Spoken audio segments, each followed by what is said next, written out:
ప్రాచీన శాస్త్రీయ అత్యాధునిక వైద్య విధానాలను వినూత్నంగా ఒకే గొడుగు కింద అందుబాటులోకి తీసుకొచ్చింది మెడి9 ఇంటిగ్రేటెడ్ మెడికల్ సిస్టమ్.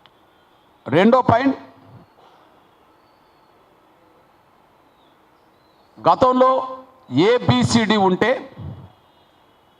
ఇప్పుడు గ్రూప్ 1, గ్రూప్ 2, గ్రూప్ 3 అంటే ఏబిసి వరకు వచ్చేసింది. అంతకుముందు డి ఉంటే ఇప్పుడు గ్రూప్ 4 రావాలి వీళ్ళ దాన్ని బట్టి. మరి గ్రూప్ 4 ఎందుకు రాలేదు? గ్రూప్ 4కు రావాల్సిన వాళ్ళు ఎవరు అనేది కూడా శాస్త్రీయంగా గ్రూప్ 4 రాకపోవడానికి శాస్త్రీయ భద్రత గురించి కూడా ఆలోచించలేదు. దీనివల్ల గత కమిషన్ నివేదికలోనే లోపాలు ఉన్నాయనే విషయం, శాస్త్రీయత, న్యాయబద్ధత, హేతుబద్ధత లోపించిందనే విషయం ఆధారాలతో సహా ప్రభుత్వం ముందు పెట్టినాకనే కమిషన్ గడువు మరొకసారి పొడిగించారు. నిన్ననే గౌరవ షమీమ్ అఖ్తర్ గారికి మళ్ళీ మేము కలిసి లోతుగా అధ్యయనం చేయండి, ఇక్కడిక్కడ లోపాలు జరిగినాయని చెప్పి మేము కుండ బద్దలు కొట్టినట్టుగానే లోతుగా అధ్యయనం చేయాలని చెప్పి గత నివేదికలో ఏ లోపాలు ఉన్నాయో ఆ లోపాలను తన ముందే కుండ బద్దలు కొట్టినట్టుగానే మేము రాసిన వినతి పత్రంలో ఉండబడే ప్రతి అక్షరం, ప్రతి లైన్ చదివి వినిపించాం.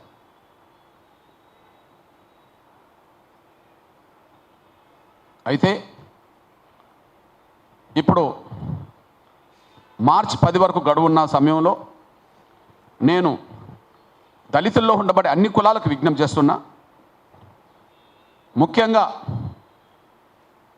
మాలలోమో సింగిల్ క్యాస్ట్గా వర్గీకరణ అడ్డుకునే ప్రయత్నం చేస్తుంటే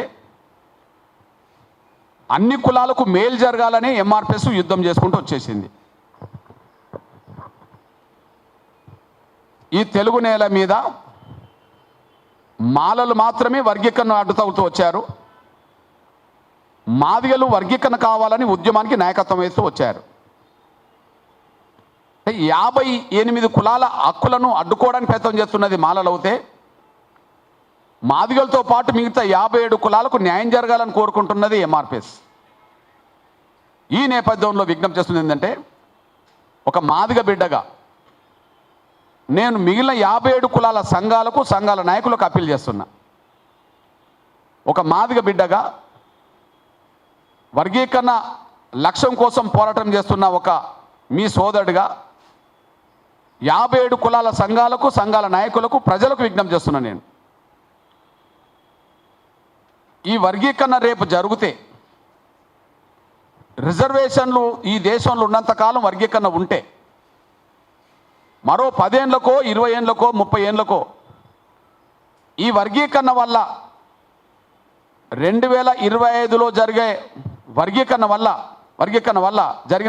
వల్ల మాకు మేలు జరగలేదు, మాకు మేలు కంటే అన్యాయమే జరిగిందని రాబోయే 10 ఏళ్ళకో, 20 ఏళ్ళకో, 30 ఏళ్ళకో ఏ కులానికి కూడా ఆ అభిప్రాయం రాకుండా ఉండాలి. ఏ కులం కూడా నష్టపోకుండా ఉండాలి. ఏ కులం బిడ్డలు కూడా, రాబోయే తరాలు కూడా జరిగిన వర్గీకరణ వల్ల మేము నష్టపోయినామని చెప్పి అనుకోకుండా ఉండాలి. అంత శాస్త్రీయంగా, అంత న్యాయబద్ధంగా వర్గీకరణ జరగాలని నేను కోరుకుంటున్నాను. నేను పోరాటానికి నాయకత్వం వహిస్తున్నది ఎంఆర్పిఎస్, మాదిగలు కావచ్చు, కానీ ఆ ఫలాలు మాదిగలే దోచుకోవాలనో, మాదిగల జనాభా కంటే వాటా ఎక్కువ రావాలనో ఎంఆర్పిఎస్ కోరుకోవట్లేదు, మాదిగలు కోరుకోవట్లేదు, వ్యక్తిగా నేను కోరుకోవట్లేదు. పోరాటానికి నాయకత్వం వహిస్తే అంటే నాయకత్వం వహించవచ్చు, కానీ దళితుల్లో అన్ని కులాలకు మేలు జరగాలి, అన్ని కులాల బిడ్డలు బాగుపడాలి అనేదే ఇందులో గొప్ప ఉద్దేశం, సదుద్దేశం అనే విషయం మీద తీసుకొస్తున్నాను నేను. కాబట్టి ఇప్పుడు జరిగే వర్గీకరణ ప్రక్రియలో అందరూ భాగస్వాములు కావాలి. ఇప్పుడు జరిగే వర్గీకరణ ప్రక్రియ రేపు 100 ఏళ్ళు ఉంటుంది అనుకుందాం. డాక్టర్ బాబాసాహెబ్ అంబేద్కర్ రాజ్యాంగం రాసినాక 1950 నుంచి రిజర్వేషన్లు అమలు జరుగుతున్నాయి, ఉమ్మడి రిజర్వేషన్లు. ఇప్పుడు 2025లో ఉన్నాం, అంటే 75 ఏళ్ళు. ఈ 75 ఏళ్లలో ఉమ్మడి రిజర్వేషన్ల వల్ల మెజారిటీ కులాలకు న్యాయం జరగలేదు కాబట్టి వర్గీకరణ ఉద్యమం వచ్చింది. ఈ 75 ఏళ్లలో ఉమ్మడి రిజర్వేషన్ల విధానం వల్ల దళితుల్లో ఉండబడే అన్ని కులాలకు వాళ్ళ న్యాయమైన వాట దక్కలేదనే వర్గీకరణ ఉద్యమం వచ్చింది. మరి వర్గీకరణ పరిష్కారం 75 ఏళ్లకు జరుగుతున్న సమయంలో ఈ ప్రక్రియ ముందుకు సాగుతున్నప్పుడే అన్ని కులాలు అప్రమత్తంగా ఉండాలి. అన్ని కులాలు తమ న్యాయమైన వాట కోసం మాట్లాడాలి. రేపు భవిష్యత్తులో మాకు అన్యాయం జరిగింది అనే మాట భవిష్యత్తు తరాలు అనకుండా చూసుకోవాలి. అది ప్రతి కులం సంఘం మీద బాధ్యత ఉన్నది. ప్రతి కుల సంఘాన్ని నడిపే నాయకత్వం మీద బాధ్యత ఉన్నది. అదే సమయంలో ప్రతి కులంలో ఉండబడే విద్యార్థులు మేధావుల మీద కూడా బాధ్యత ఉన్నది. నేను ఆ బాధ్యతను గుర్తు చేస్తున్నా. దయచేసి 10వ తారీఖు వరకు ఉండబడే కమిషన్ గడువును ముఖ్యంగా 57 కులాలకు సంబంధించిన నాయకత్వం, 57 కులాల సంఘాల నాయకత్వం ఎట్లాగో అందరి పక్షాన ఎంఆర్పిఎస్ ఇచ్చిన నిన్న వినతి పత్రం, అన్ని వర్గాల పక్షాన అందరికి న్యాయం జరగాలని చెప్పి ఎంఆర్పిఎస్ వినతి పత్రం ఇచ్చిన అది ఎంఆర్పిఎస్ విజ్ఞప్తిగా చూస్తారు. అది ఎంఆర్పిఎస్ విజ్ఞప్తిగా చూస్తారు. కానీ ఏ కులం వాళ్ళ వెనుకబాటేంది, ఏ కులం వాళ్ళ మనోభావాలేంటి, వాళ్ళ భవిష్యత్తుకు వర్గీకరణ ఏ విధంగా ఉపయోగపడాలనే విషయం ప్రతి కుల సంఘం, ప్రతి కుల సంఘ నాయకత్వం, ప్రజలు బాగా ఆలోచించుకొని కమిషన్ ముందుకు వెళ్ళాలి.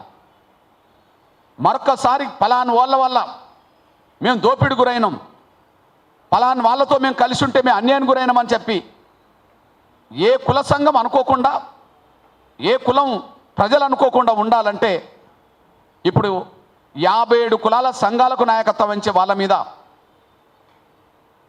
57 కులాల సంఘాలకు నాయకత్వం వహిస్తున్నామని చెప్పే వాళ్ళ ప్రతి ఒక్కరి మీద ఆ బాధ్యత ఉన్నదని మాత్రం నేను గుర్తు చేస్తున్నాను. నేను 2 ఉదాహరణలు తీసుకొస్తున్నాను. నేను కొన్ని సమస్యలు పరిష్కారం అయ్యేటప్పుడు జరిగే ప్రక్రియ కొన్ని దశాబ్దాలు, శతాబ్దాలైనా కొంతమందికి ఆవేదన మిగులుతుంటుంది. ఇప్పుడు వర్గీకరణ ప్రక్రియ మీద భవిష్యత్తు తరాలకు అట్లాంటి ఆవేదన ఉండద్దు. ఎగ్జాంపుల్, ఈ రిజర్వేషన్ల అంశానికి ప్రారంభం పునః ఒడంబడిక. డాక్టర్ బాబాసాహెబ్ అంబేద్కర్, గాంధీ గారి మధ్యలో జరిగిన, డాక్టర్ బిఆర్ అంబేద్కర్ గాంధీ గారి మధ్యలో జరిగిన పూనా ఒడంబడిక 1932లో సెప్టెంబర్ 24లో జరిగింది. 1932 సెప్టెంబర్ 24 జరిగింది. కానీ కొన్ని దళిత సంఘాలు ఇప్పటికీ కూడా ఆ పూనా ఒడంబడిక జరిగిన రోజును నిరసన దినంగా కూడా ప్రకటిస్తుంటారు. నిరసన దినంగా ప్రకటిస్తుంటారు. పూనా ఒడంబడికలో పాల్గొన్నది ఎవరు? డాక్టర్ బాబాసాహెబ్ అంబేద్కర్. ఈ దేశంలో ఉండే దళితులందరికీ ఆరాధ్య దైవం ఎవరు? డాక్టర్ బాబాసాహెబ్ అంబేద్కర్. ఈ దేశంలో దళితులందరికీ ఆరాధ్య దైవం ఎవరు? అంబేద్కర్.